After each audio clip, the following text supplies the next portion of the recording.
We all know what the term enshittification means by now, and that all big tech guys just want us to sell our soul. You know, you will own nothing and be happy.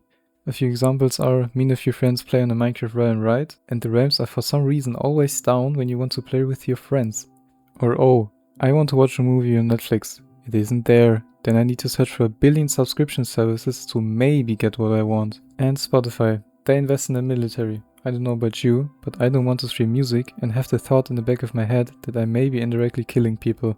Not mentioning that artists make very little money per stream, especially when you're indie artist. And this doesn't mean that you need to resort to piracy. Buy your favorite movies, merch, etc. Support your favorite artists, and when it comes to movies, you can also buy them on disc. They want you to stay on their platform because it is so convenient. But with a little work, you can establish this convenience at your own home and actually own and have control over your own stuff.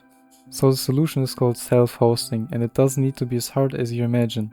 If you're not really sure what the term self-hosting means, it means that you host software on your own hardware so you can replace these services.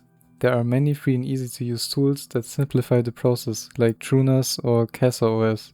A few reasons why you might self-host is, for example, to back up your data, right? You could theoretically back up your data manually on multiple hard drives, but this isn't real good practice because if one hard drive fails and there were some important files, they're forever gone, right? So to circumvent this issue, you can use a NAS, so a network attached storage, which uses something called RAID. You can imagine this as like Google Drive, but at your own home. And this RAID system ensures that no data goes lost because it uses multiple hard drives and uses a system based on how many hard drives you have to copy your data across multiple hard drives and ensure that when one fails, you still have your data left. This obviously comes with some drawbacks because you need to sacrifice a bit of space for this system to actually work, but I don't want to go into too much detail right now. Another reason might be, for example, not many people have a CD player on the go, right? So you could rip your CDs and then host the music from your own home and then listen to your music at home and on the go by using, for example, a software like Tailscale. This would also ensure that you listen to the most high quality music because you literally ripped the whole original album. The bare minimum you need is maybe an old laptop.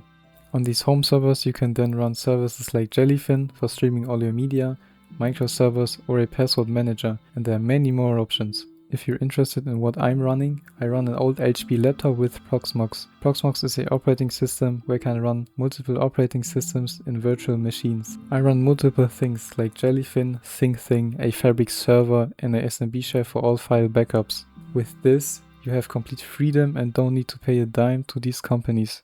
Of course, not everyone is interested or tech savvy enough to do this. But if you are, there's a very high chance that you might learn something about networks and how the internet works.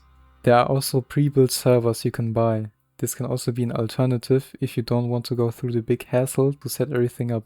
And if you want to spend the least amount of money and consume the least amount of power, you can even run a few services on a Raspberry Pi. For example, I run a very janky setup with Navi Drone and Tailscale on a Raspberry Pi 1, and it does work pretty good for what you might expect. I hope I could give you a small insight into the world of self-hosting and give you a small head start. So, what's stopping you to be your own internet overlord now?